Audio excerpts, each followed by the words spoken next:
కడప జిల్లా కాసినాయన మండలం జ్యోతి క్షేత్రనందు ఇటీవల కాలంలో అనుమతులు లేవని అటవీశాఖ అధికారులు కొన్ని భవనాలను తొలగించిన విషయం తెలిసిందే. అయితే కాసినాయన క్షేత్రాన్ని కాపాడుకునేందుకు అచలానంద ఆశ్రమ పీఠాధిపతి శ్రీ శ్రీ శ్రీ విరజానంద స్వామివారి పిలుపు మేరకు జ్యోతి క్షేత్రంలో స్వామీజీలు భక్తులతో సమావేశం ఏర్పాటు చేశారు. రాష్ట్ర వ్యాప్తంగా భక్తులు ఎక్కడ ఉన్నా కాశీరెడ్డి నాయన ఆశ్రమాల్లో అన్నదానం నిరంతరాయంగా జరుగుతుందని తెలిపారు. జ్యోతి క్షేత్ర అనుమతుల కోసం కులం, మతం, పార్టీలకు అతీతంగా అందరం కలిసి సమస్యను కేంద్ర ప్రభుత్వ అధికారులకు సామరస్యంగా తెలియజేద్దామన్నారు. ఈ కార్యక్రమంలో బ్రహ్మంగారి మఠం, కాశీరెడ్డి నాయన, పలు మండలాల నుండి అధిక సంఖ్యలో భక్తులు పాల్గొన్నారు.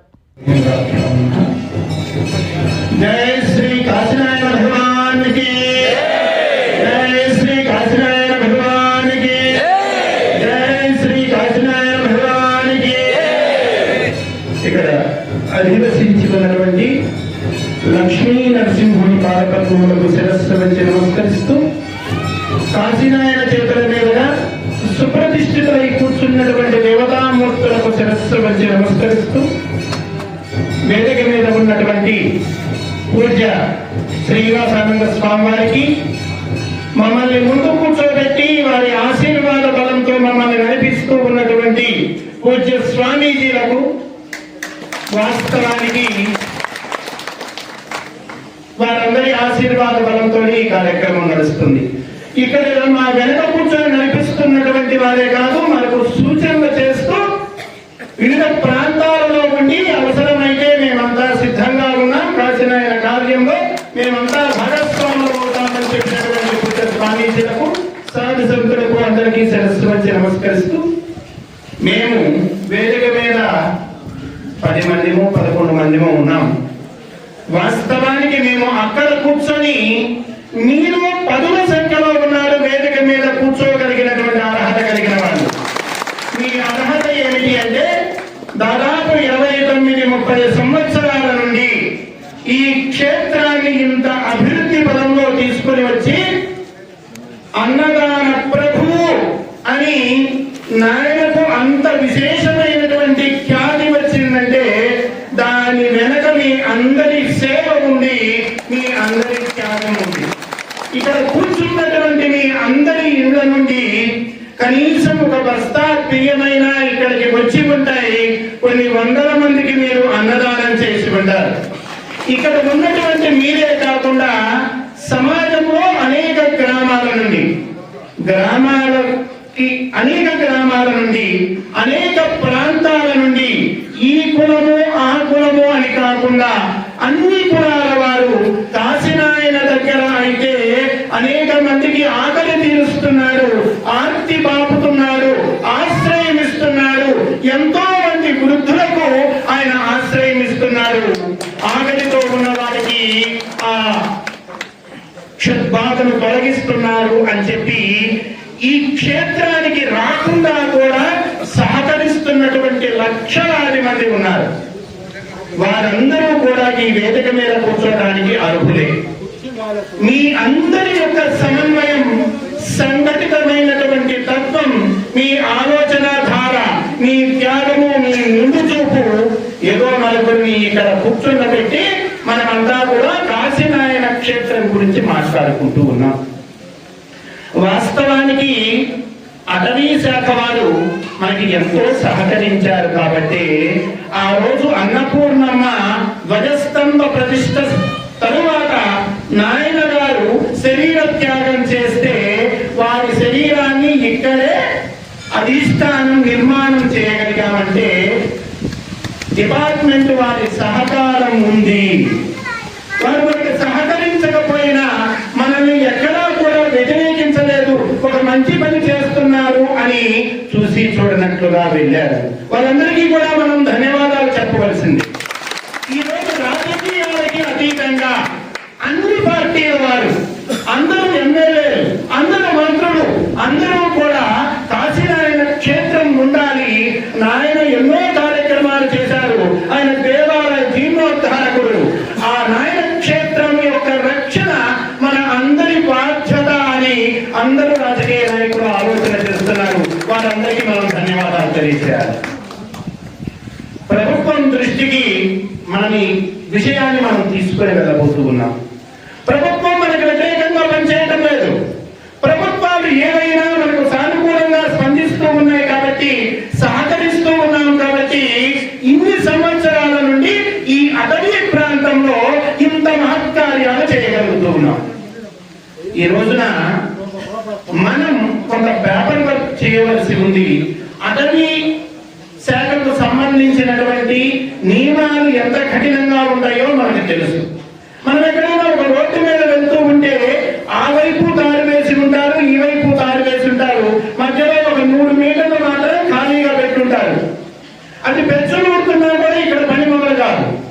ఏమిటి అని నేను చాలా సార్లు అడిగితే, ఇది అటవీ శాఖకు సంబంధించినటువంటి నేలస్వామి, దీనికి కేంద్రం స్థాయి నుండి అనుమతులు రావాలి, వస్తాయి, కాకపోతే కొంత సమయం పడుతుంది, అనుమతులు రాకుండా మనం కారు వేయడానికి వీలు లేదు అని చెప్పారు. అలాగనే ఈరోజు ఈ దేవాలయానికి సంబంధించినటువంటి ఫైల్ కదలటంలో కొంచెం ఆలస్యం అవుతూ ఉంది, కానీ ఖచ్చితంగా జరిగి తీరుతుంది. పెద్దలకి కొంతమందికి ఢిల్లీ స్థాయిలో పని జరగాలి. మన కాశీనాయన గురించి మనకు తెలుసు. మన అందరి హృదయాలలో ఆయన రూపము మనకు కనపడుతూ ఉంది. స్వామి చేసిన పని మన కళ్ళ ముందు ప్రత్యక్షంగా సాక్షాత్కరిస్తూ ఉంది. కానీ ఉత్తర భారతదేశంలో ఉన్నటువంటి మంత్రులకు, అధికారులకు ఈ విషయం తెలియదు. తెలియచేయవలసినటువంటి అవసరం ఉంది. ఈ రోజు కాశీనాయన పేరుతో స్వామీజీ చెప్పినట్లుగా వందలాది అన్నదాన క్షేత్రాలు నడుస్తూ ఉన్నాయి. ఈ వందలాది అన్నదాన క్షేత్రాలలో వేలాది మందికి ఆకలి తీరుతూ ఉంది. నాయన పేరు పెడితే అక్కడ అన్నానికి, భోజనానికి ఇబ్బంది ఉండదు. పెట్టే వాళ్ళకి కానీ తినే వాళ్ళకి కానీ ఎవరికి లోటు ఉండదు. ఈ సత్యం మనం పై స్థాయికి తీసుకొని వెళ్ళాలి. తీసుకొని వెళ్ళవలసినటువంటి బాధ్యత మన అందరిది, మరీ ముఖ్యంగా మన పెద్దలది. అందరూ కూడా, మనమంతా కూడా సమన్వయంతో ముందుకు సాగవలసినటువంటి అవసరం ఉంది. అటవీ ప్రాంతంలో ఉంది కాబట్టి అంగీకరించాలనేటువంటి అనుమానాలు మనకు అవసరం లేదు. ఎందుకంటే శ్రీనివాసుడు ఎక్కడున్నాడు, శ్రీశైల మల్లన్న ఎక్కడున్నాడు, అసలు సాధుమూర్తులు ఎక్కువ మంది పూర్వమంతా అడవుల్లోనే ఉన్నారు. అనేక ఆశ్రమాలు, ఆలయాలు, దేవతామూర్తులు, అవధూతలు, ఋషి పరంపర. అయితే ఈ రోజున తిరుమలలో ఏమి జరుగుతుందో, శ్రీశైలంలో ఏమి జరుగుతుందో తెలుసు. ఇప్పుడు హైవే ఒకటి నిర్మాణం జరుగుతూ ఉంది, 6 లైన్ల హైవే. దానికోసం 100 ఎకరాలు అవసరం అవుతుంది. కొంత అటవీ ప్రాంతంలో కూడా వెళ్తుంది, కొండల్లో నుండి వెళ్తుంది. ప్రభుత్వాలు ఇది సానుకూలంగా స్పందిస్తున్నాయి, అవసరమైనటువంటి అనుమతులను ఇస్తున్నాయి. ఎందుకు అంటే ఇక్కడ దాకా వచ్చిన జనం ఆవలికి దాటాలంటే మధ్యలో ఉన్నటువంటి అడవిని దాటే వెళ్ళాలి. ఈ అడవిని నాశనం చేయడం వల్ల లక్ష్యం కాదు, అభివృద్ధిలో ఇది అవసరం అని గుర్తించారు కాబట్టి అనుమతులు ఇచ్చారు. ఈ క్షేత్రము ఉండటము అవసరం అనేటువంటిది అధికారులు గుర్తించారు, నాయకులు గుర్తిస్తారు, జరగవలసిన కార్యక్రమం జరుగుతుంది. కాశీనాయన దేవాలయం చూస్తే ఇక్కడ చుట్టూరు చూడండి, బ్రహ్మంగారు ఉన్నారు, ఉమామహేశ్వరులు ఉన్నారు, అనేక మంది ఋషులు ఉన్నారు, అనేక మంది దేవతలు ఉన్నారు. కాశీనాయన ఒక్కడ ఉంటే ఇన్ని ఆలయాల దగ్గర అన్నదానం జరుగుతుంది. ఇక్కడ నరసింహస్వామి సేవ చేయడం కోసం, ఆయన దగ్గరకు వచ్చినటువంటి భక్తులకు అన్నదానం చేయడం కోసం, ఆయన ఆలయాన్ని జీర్ణోద్ధరణ చేయడం కోసం కాశీనాయన ఇక్కడికి వచ్చాడు. దేవతామూర్తుల దగ్గరికి వచ్చేటువంటి సామాన్య జనం, మన భూమి భక్తులకు సేవ చేయడం కోసం, ఆకలి తీర్చడం కోసం, సౌకర్యం, కనీస సౌకర్యం కల్పించడం కోసం వివిధ దేవాలయ కేంద్రాలలో కాశీనాయన అన్నదాన క్షేత్రాలు వెలిశాయి. కాబట్టి కాశీనాయన ఒక్కడిని కాపాడుకుంటే ఎన్ని ఆలయాన్ని కాపాడుకున్న వాళ్ళం అవుతాం. ఆలోచన చేయండి. ఈ ఆలోచన మన పెద్దలకి రావాలి. మనం అడిగేటువంటి మన కోరికలో న్యాయం ఉంది. మనమేమి ఎవరూ వ్యక్తిగతమైనటువంటి స్వార్థం కోసం కాదు.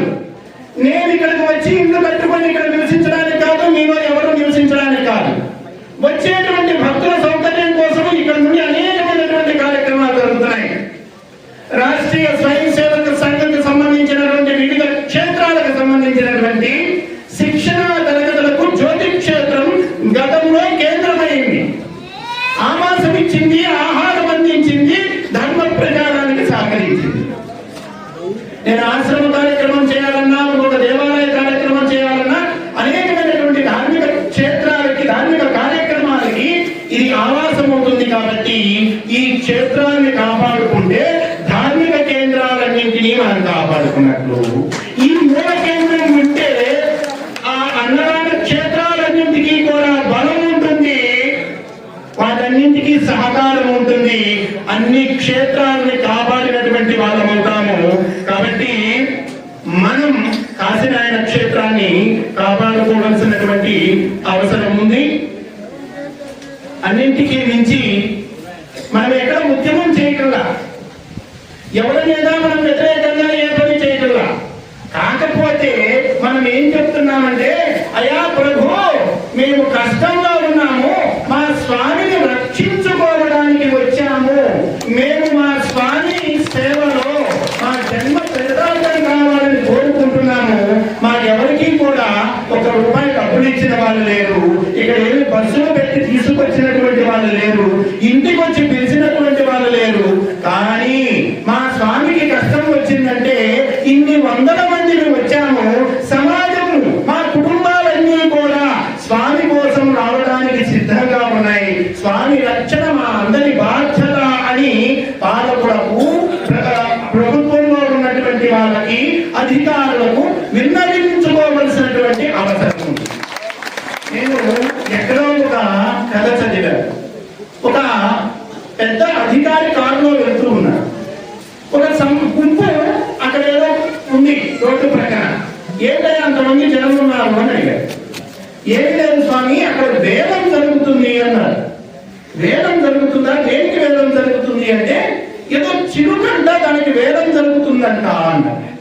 చిలుకేంటి, వేదం ఏంటి, ఇన్ని వందల మంది కొనుగొట్టునేంటి? ఆపవయ్యా అని చెప్పి డ్రైవర్ని ప్రక్కన ఆపించి ఇతను వెళ్ళాడు. ఏంటి అని చూస్తే అక్కడ మాట్లాడుతున్నారు.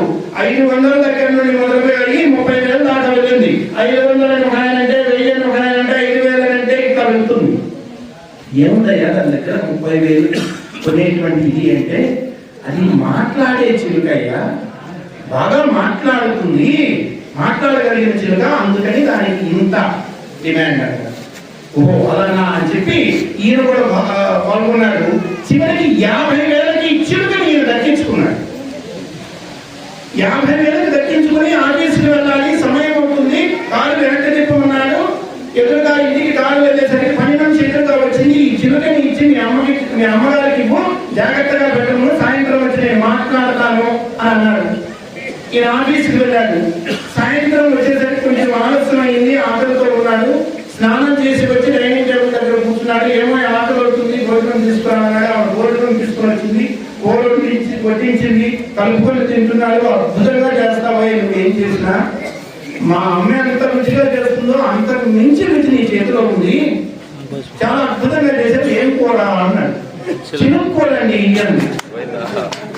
ఏం గుండా అయిపోయి, ఏమిటో చిలుకని కూర చేసావా, ఎలా చేశావు అంటే, గతంలో మీరు చిలుకలు తెచ్చినప్పుడు కూర చేసి పెట్టాను కదా, అట్లానే చేశాను, మసాలా నూరి అన్ని వండి ఇది చేశాను, తయారు చేశాను. పిచ్చిదానిగా వెరిదానిగా నేను కూర చేసినాను కదా, కానీ చిలుక కూర చేసింది గతంలో చేశాను కాబట్టి అలానే చేశాను. అసలు దాని విలువ తెలుసా, నువ్వు చెప్పావా, అది మాట్లాడే చిలుకే అంటే ఆవిడంది నీకు అనిపించి నాకు రాపించి నీకు అది మాట్లాడే చిలుకని నువ్వు ఎలా చెప్తావు? లేదే నేను అక్కడ విన్నాను, 50,000 పెట్టుకున్నాను, 50,000 పెట్టుకున్నాను, నువ్వు ఎంత వెళ్ళివాడివి పిచ్చిదానా అని మాట్లాడటం నేను విన్నాను. నేను వెళ్ళలేదు కదా. కత్తి పట్టుకొని రెక్కలు విడిచి గొంతు మీద కత్తి పెట్టి సరా సరా కోస్తూ ఉంటే, అమ్మా నన్ను కొయ్యొద్దు, అమ్మా నన్ను చంపొద్దని ఒక మాటని ఉంటే, ఇదేదో గమ్మత్తుగా ఉంది, బాగా మాట్లాడుతున్నది బ్రతికి ఉండేది కదా. మాట్లాడలేదు, నేను కత్తితో కోసేటప్పుడు మాట్లాడలేదు,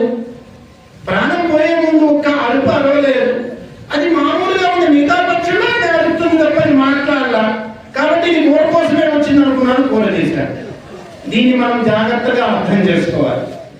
మనం ఉద్యమాలు చేయం, మనం ఎవరికి వ్యతిరేకం కాదు. కానీ మేము కష్టంలో ఉన్నాము, మా కష్టం ఇది. అమ్మ ఆకలి అవుతుంది, అన్నం పెట్టు అంటే అమ్మ అన్నం పెడుతుంది. ఇంట్లో ఉన్నటువంటి భార్య అయితే 4 సార్లు అడిగితేనే అన్నం పెడుతుంది. కాబట్టి అందరి గురించి కాదులేండి, కొందరు. కాబట్టి మనం అధికారుల్ని అభ్యర్థించాలి, నాయకుల దృష్టికి తీసుకువెళ్ళాలి, వాళ్ళ మనస్సుకి హత్తుకునేట్టుగా ఇక్కడ ఏమి జరుగుతుందో చెప్పగలగాలి. మనం మౌనంగా ఉంటే మనం కూరకు సిద్ధంగా ఉండాలి. మనం కూర కాకూడదు, అందరి ఆకలి తీర్చాలి. మనం మరొక ఆకలికి మనం బలి కాకూడదు. కాబట్టి ఈ విషయాన్ని దృష్టిలో పెట్టుకొని హిందూ సమాజం ముందుకు వెళ్ళాలి. కాశీనాయన క్షేత్ర పరిరక్షణలో అవసరమైతే మా వంతు అని మనమంతా ఉన్నాం. మన వెనక వేలాది మంది హిందూ సమాజం ఉంది. సాధుమూర్తుల యొక్క ఆశీర్వాద బలం ఉంది, దైవ బలం ఉండనే ఉంది, కాశీనాయన యొక్క అనుగ్రహ శక్తి ఉంది. కొంతమందికి తెలియని వాళ్ళకి ఆయన భగవాన్ కదా, ఆయన పని ఆయన ఎందుకు చేసుకోడు అంటే ఆయన మనకు అవకాశం ఇచ్చాడు. నా బిడ్డలు తన గురించి ఆయన ఆలోచించాల్సినటువంటి అవసరం లేదు. తండ్రి గురించి బిడ్డలు ఆలోచన చేయాలి, బిడ్డల గురించి తండ్రి ఆలోచన చేసుకుని ఉన్నారు. కాబట్టి మనమంతా బాగా ఉన్నాం. మన తండ్రి గురించి మనం ఆలోచన చేయాలి. కాబట్టి ఈ విధంగా మనం ముందుకు వెళ్దాం. తదుపరి మనం తీసుకోవలసినటువంటి కార్యాచరణ ఇవన్నీ కూడా పెద్దలతో ఎవరమో ఒకరమో ఇద్దరమో నిర్ణయించేది కాదు. మాట్లాడే ముఖాలు 4 అయినా ఈ మాటలు మావి కాదు. ఇన్ని వేల మంది హృదయాలలో ఉన్నటువంటి మాటలు మళ్ళా అందరం ఒకసారి గుర్తు చేసుకున్నాం. మేము చెప్పాం కదా, 29 సంవత్సరాల నుండి ఈ క్షేత్రాన్ని ఇంత అద్భుతమైనటువంటి స్థితికి తీసుకొని వచ్చినటువంటి పెద్దలంతా కూడా ఇక్కడ ఉన్నారు. కొంతమంది వెనక కూర్చొని ఉన్నారు, ముందుకు రావడానికి కూడా ఇష్టం లేదు. ఎందుకంటే అనామికత సందేశం హైందవ జీవన సారం. మాట్లాడే నోడే కనబడుతుంది కానీ మాట్లాడించే మెదడు కనబడదు. దానికి కారణమైనటువంటి గుండె కనబడదు. గుండెలాగా మెదడులాగా ముందు వెనక ఉండి నడిపిస్తున్నటువంటి పెద్దలకి, ఇక్కడ వచ్చి విచ్చేసినటువంటి హిందూ బంధువులందరికీ ఆ కాశీనాయన భగవానుడి యొక్క శుభాశిస్సులు, గోవిందమాంబ సమీపులైనటువంటి వీరబ్రహ్మేంద్ర స్వామి శుభాశిస్సులు, లక్ష్మీ నరసింహస్వామి యొక్క దివ్యాశిస్సులు, సర్వదేవతల అనుగ్రహము సర్వత్రా ఉండాలి అని మన అందరి కుటుంబాలలో ఆయురారోగ్యైశ్వర్యాలు, భోగభాగ్యములు, సుఖ సంతోషములు సమృద్ధిగా ఉండాలి అని చెప్పి అందించాలి అని ఆ భగవంతుని యొక్క అనుగ్రహ దృష్టి మన అందరి మీద కురియాలి అని చెప్పి స్వామి సేవలో మనమంతా భాగస్వాములు కావాలి అని చెప్పి కోరుకుంటూ దానికి అవసరమైన శక్తిని యుక్తిని భగవాన్ కాశీనాయన మనకు అనుగ్రహించుదాన్ని ప్రార్థిస్తూ ఓం ప్రశాంతి, ఓం సత్య, శ్రీరామ్, భారత్ మాతా కీ జై. మరిన్ని అప్డేట్స్ కోసం మన HN9 టీవీ ఛానల్ ని సబ్స్క్రైబ్ చేసుకోండి.